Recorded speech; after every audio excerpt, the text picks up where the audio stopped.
ఆరోగ్య రహస్యం the secret of health. Vinay ఒక చురుకైన అల్లరి పిల్లాడు. అతను 6వ తరగతి చదువుతున్నాడు. ప్రతి ఉదయం వినయ్ తన స్కూల్ బ్యాగ్ వేసుకుని నవ్వుతూ బడికి బయల్దేరేవాడు. వినయ్ను బడిలో దింపగానే అతని తల్లి అంజలి, తండ్రి రాఘవ తమ ఆఫీసులకు హడావిడిగా వెళ్ళిపోయేవారు. ఇద్దరూ ఉద్యోగాలు చేస్తూ కుటుంబాన్ని జాగ్రత్తగా చూసుకునేవారు. అంజలికి తెలుసు, అప్పుడప్పుడు బయట తిండి తినడం సరదా అని.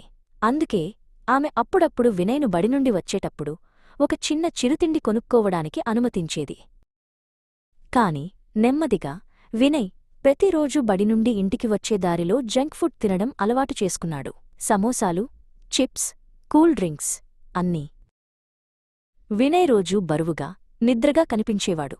ఒకరోజు స్కూల్ గ్రౌండ్లో ఆట ఆడుతుండగా వినయ్ సడన్గా కింద పడిపోయి కడుపు నొప్పిగా ఉందని ఏడ్చాడు.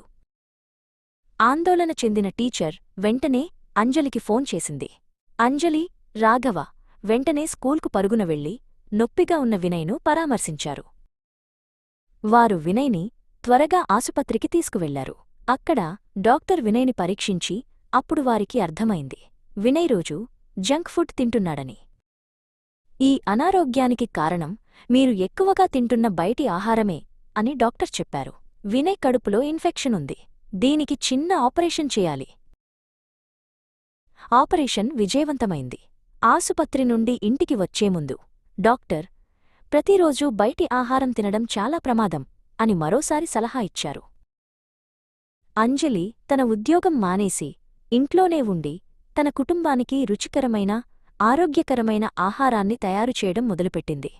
వినయ్ మళ్లీ చురుకైన పిల్లాడిగా మారిపోయాడు. ఆ కుటుంబం సంతోషంగా కలిసి భోజనం చేయడం మొదలుపెట్టింది.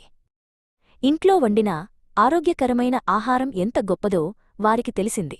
అప్పటినుండి వినయ్ మరియు అతని తల్లిదండ్రులు ఆరోగ్యంగా, సంతోషంగా ఉన్నారు. వారు అందరికీ ఒకే మాట చెప్పారు, ఆరోగ్యమే నిజమైన సంపద, ఇంట్లో వండిన ఆహారమే గొప్ప మందు, రోజూ బయటి ఆహారం తినవద్దు.